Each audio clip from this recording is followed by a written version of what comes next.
Assalamualaikum waalaikumsalam warahmatullahi wabarakatuh. Bismillahirrahmanirrahim. Thumma qasat qulubukum fahiya kal hijarati aw ashaddu qaswah.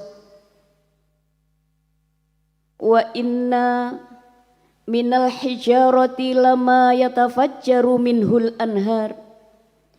Wa inna minha lama yakhbitu min khasyatillah wa mallahu bighafilin amma ta'malun. Jika hati dibiarkan keras, maka hati itu lama-lama akan menjadi mati. Fi qulubihim maradun fazadahumullahu marada. Jika hatinya banyak penyakitnya, hatinya tidak ditaubati, hatinya dibiarkan keras, maka yang dikhawatirkan di penghujung akhir nafas hidupnya akan kesulitan mempertahankan tauhid yang dibawa sejak lahir. Fitrah bertauhid kepada Allah itu akan sulit dipertahankan manakala menghadap Allah Subhanahu wa taala. Na'udzubillahi min dzalik. Harapannya dengan mendengarkan kisah-kisah kembali, hati kita akan menjadi salim, hati kita akan menjadi bening, hati kita akan menjadi jernih karena ada kendali. Mengingat perjalanan para nabi dan para rasul beserta umatnya yang taat kepada Allah Subhanahu wa taala. Ada juga umat-umat yang durhaka kepada Allah Subhanahu wa taala. Di sana terdapat ibrah, pelajaran yang harus kita ambil. Umat yang taat kepada Allah Subhanahu wa taala pastinya adalah orang-orang yang berhati salim, yang menerima keimanan kepada Allah Subhanahu wa taala. Bukan hanya iman sebatas keyakinan, namun iman itu diwujudkan dalam perilaku sehari-hari dengan mengikuti tuntunan, qudwah, uswah para nabi dan para rasul pada saat itu. Bagi umat yang taat kepada Allah Subhanahu wa taala dan rasulnya, akan mendapatkan kenikmatan yang luar biasa yang digambarkan dalam Al-Quranul Karim, yang setiap hari kita juga itba kepada beliau-beliau agar kita mendapatkan kenikmatan sebagaimana yang Allah berikan kepada umat terdahulu, yaitu siratal ladzina an'amta alaihim. Kita diberikan kenikmatan kepada orang yang telah diberikan kenikmatan oleh Allah Subhanahu wa taala, yaitu orang-orang yang senantiasa berjalan di dalam ketaatan kepada Allah wa rasulihi sallallahu alaihi wasallam. Kita ambil salah satu contoh kemenangan yang dialami oleh para nabi di bulan Asyura ini, hadirin,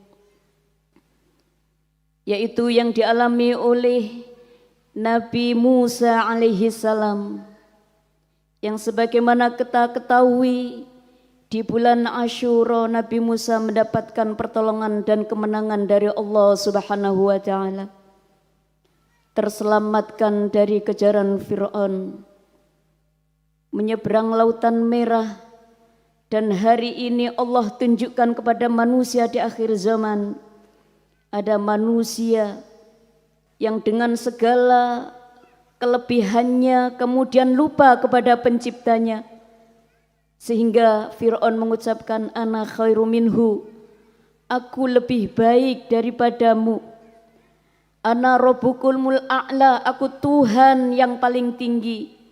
Karena memang pada saat itu manusia yang bernama Fir'aun, segala keinginannya, segala cita-citanya, bahkan ucapannya diijabah oleh Allah Subhanahu wa taala, sehingga tumbuh rasa sombong, mengaku sebagai Tuhan yang tinggi yang mampu menandingi Allah Subhanahu wa taala. dan muminya hari ini bisa dilihat sebagai gambaran kepada umat akhir zaman bahwa sombong itu adalah salah satu sifat yang dimurkai oleh Allah Subhanahu wa taala. Sombong sekali diusir dari surga, yaitu iblis alaihi laknatullah. Maka mari kita mohon kepada Allah Subhanahu wa taala, mudah-mudahan kita terhindar dari sifat itu.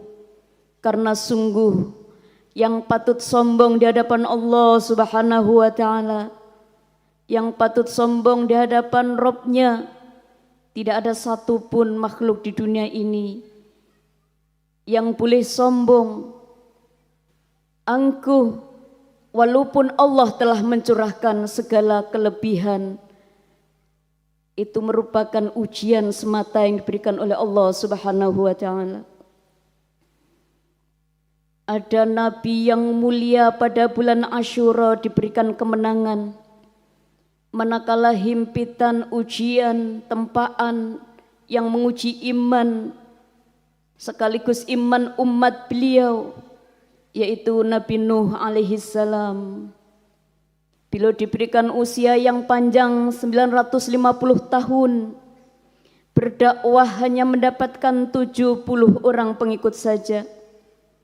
Hari itu Allah tenggelamkan bumi sehingga banjir bandang mengakibatkan hancurnya seluruh kehidupan manusia pada saat itu, kecuali Nabi Nuh alaihi salam beserta orang-orang yang beriman yang diselamatkan oleh Allah Subhanahu wa taala.